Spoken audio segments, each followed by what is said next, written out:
And everyone, it is currently the evening of the 15th of July 2015, and Typhoon Nangka is currently on final approach, expected to make landfall here Thursday night into Friday morning across the island of Shikoku. That's this island right here, just off the coastline of Honshu and Kyushu.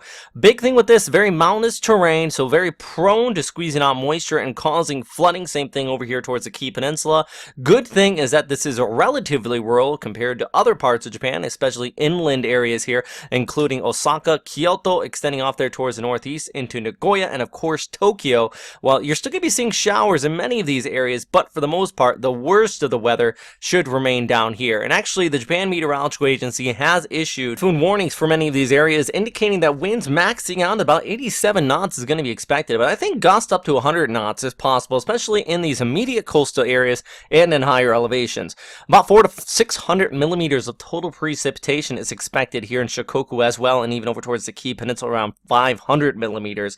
And as I mentioned, that's really the big issue. In the past, we have seen systems come on shore and bring that amount of precipitation, actually much more than that even in some cases. And then one of the main problems that we do see is that when you get this coming on shore in the right front quadrant, what we call a training effect, and it's named that because of exactly what you think. We have basically a train that comes on shore, and it's all that moisture that hits parts of Shikoku over through the Kii Peninsula, and even off here towards the northeast into Shizuoka and across parts of the Kanto Plain. Outer rain bands are going to be impacting. In some areas across the Kanto area, could see about 100 to 200 millimeters of total precipitation because of exactly that rainfall that wraps around with this storm system as it comes on shore throughout the day here on Thursday, and just bringing one round after another of precipitation. And it really just piles up even after the storm system moves over these mountains. That moisture just continues to wrap around and just pound on shore. And I think these areas of Shikoku and the Kii Peninsula really looking at a severe threat of flooding. Now, Kyoto and Osaka as well, you're going to be seeing some foul weather conditions out here. Storm warnings have been issued,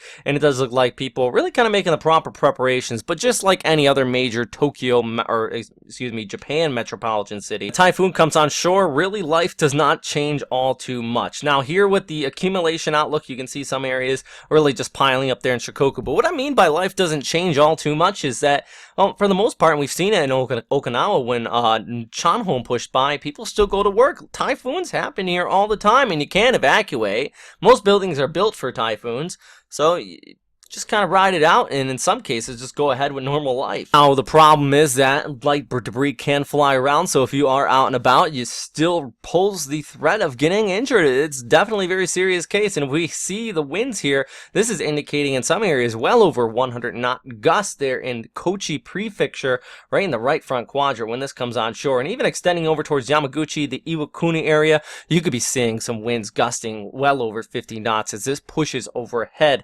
especially in higher elevations. You're going to be seeing those winds come up. Now, as I mentioned earlier, that outer rain band here towards the north, wrapping around into Shizuoka. Look at that, winds around 60 to 70 knots. So, I mean, even if you're in coastal areas up and down, including our friends in Yokosuka, I don't think you're going to see over 50 knot winds, but you're still going to be seeing some pretty strong gusts out here once this comes on shore, especially as we go ahead into Friday morning. Look at those winds continuing to kick up all the way out through Friday evening, well over gale force strength, about 30 to 40 knots out here before this eventually pushes out there into the Sea of Japan, starts to bring some foul weather along the Sea of Japan coastline. For now, we are seeing those outer rain bands come onto view of the radar, so we're definitely going to be watching this here through the rest of Wednesday and extending over towards Thursday. Of course, the official track, you can find it here, also at westernpacificweather.com at our Tropical Information Center.